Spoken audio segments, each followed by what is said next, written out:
Young India integrated residential schools ఒక్కసారైనా 10 సంవత్సరాల్లో ఆలోచన చేశారా మీరు? ఎక్కడెక్కడో చెట్టుకోహళ్ళే పుట్టకోహళ్ళు ఉండేటువంటి విద్యార్థులందరినీ తీసుకొని వచ్చి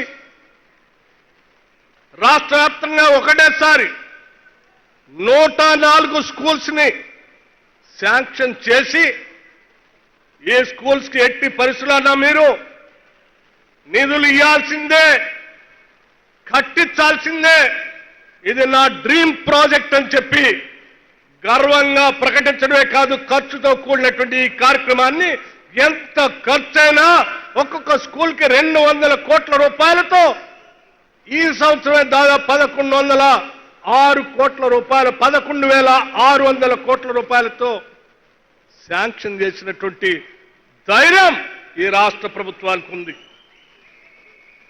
ఆ స్కూల్లో ఎస్సీలు చదువుతారు, ఎస్టీలు చదువుతారు, మైనారిటీలు చదువుతారు, ఓసీలు చదువుతారు, బీసీలు చదువుతారు.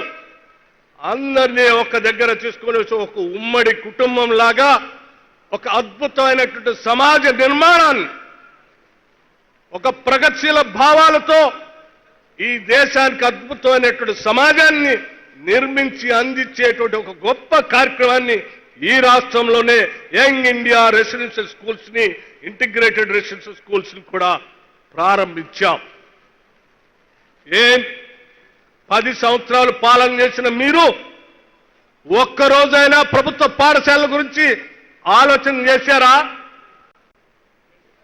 గిరిజన పేద బడుగు బలైన వర్గాలు చదివేటువంటి రెసిడెన్షియల్ స్కూల్స్ లో 40% ప్రభుత్వం అధికారంలో రాగానే మన ముఖ్యమంత్రి రేవంత్ రెడ్డి గారు కేబినెట్ లో ఉన్నటువంటి అందరి సహచరులందరినీ కూర్చోబెట్టి ప్రతి సంవత్సరం పెరుగుతున్న ధరలకు అనుగుణంగా రేట్లన్నిటికీ పెంచుతున్నాం.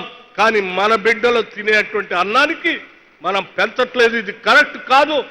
40% ఒక్కటేసారి పెంచండి అని చెప్పి ఆదేశాలు ఇస్తే ఆ ఆదేశాలని ఈ రాష్ట్ర ప్రభుత్వం అమలు చేస్తూ ఇవాళ యంగ్ రెసిడెన్షియల్ స్కూల్లో చదువుకునే ప్రతి బిడ్డకి 40% ఇవాళ డైట్ ఛార్జెస్ పెంచాం, కాస్మెటిక్ ఛార్జెస్ పెంచాం. మిగతా చాలా విషయాలు ఉన్నాయి, వాటన్నిటికీ నేను పోవట్లేదు. కేవలం ఇటువంటి అటవీ ప్రాంతంలో అనాదిగా అభివృద్ధికి దూరంగా ఉన్నటువంటి బిడ్డల కోసం ఆలోచించి చేసినటువంటి పథకాలకు మాత్రమే పరిమితమై నేను ఈ 4 విషయాలు మీకు చెప్పాను.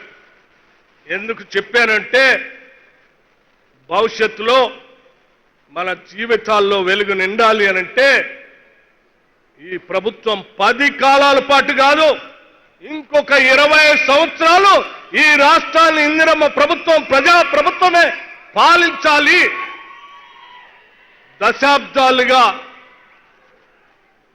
ఈ రాష్ట్ర గడ్డపైన ఉన్నటువంటి నినాదాలు అన్నిటికి కూడా చట్టరూపంగా చట్టాలు వచ్చి ప్రజలకి మేలు జరగాలని గుండెల నిండా ఆశతో ఈరోజు మీ అందరికీ ఈ విషయాల్ని చెప్తూ ఇక్కడికి వచ్చి ఈ నల్లమల్ల అడవి మధ్యలో మీ అందరితో మాట్లాడి ఈ కార్యక్రమాన్ని ఈరోజు చేసే ప్రారంభోత్సవంలో పాలు పంచుకోవటం చాలా చాలా ఆనందంగా ఉందని చెప్పి మీ అందరికీ సవినయంగా మనవి చేస్తూ మళ్ళీ తిరిగి మొత్తం నల్లమల్లలో ఉన్నటువంటి గిరిజన బిడ్డలందరికీ కూడా ఈ పథకాన్ని విస్తరింపజేస్తూ ఆ చేసే కార్యక్రమంలో భాగంగా అదంతా పూర్తవుతుంటే మధ్య మధ్యలో వచ్చి చూస్తామని కూడా మీ అందరికీ చెప్తూ ఈ కార్యక్రమాన్ని దగ్గరుండి కొన్ని రోజులుగా ఈ జిల్లా మంత్రి గారు జూపల్లి కృష్ణారావు గారు,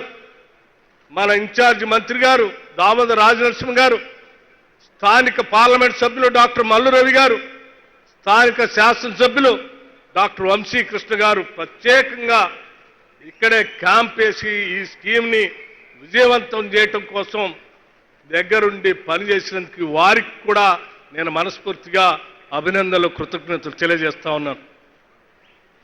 ఇచ్చినటువంటి ఆదేశాలని తూచా తప్పకుండా స్కీమ్ని అమలు చేయటం కోసం నిత్యం పనిచేసినటువంటి మా గిరిజన శాఖ సెక్రటరీ శరత్ దగ్గర నుంచి మా కలెక్టర్ దగ్గర నుంచి అందరినీ కూడా నేను అభినందిస్తా ఉన్నాను. ఇటువంటి పథకాల్లో పాలు పంచుకునేటువంటి భాగ్యం మీ అందరికి కూడా కలిగినందుకు మీకు కూడా నేను అభినందనలు తెలియజేస్తూ ముగిస్తా ఉన్నాను. జై హింద్, నమస్కారం.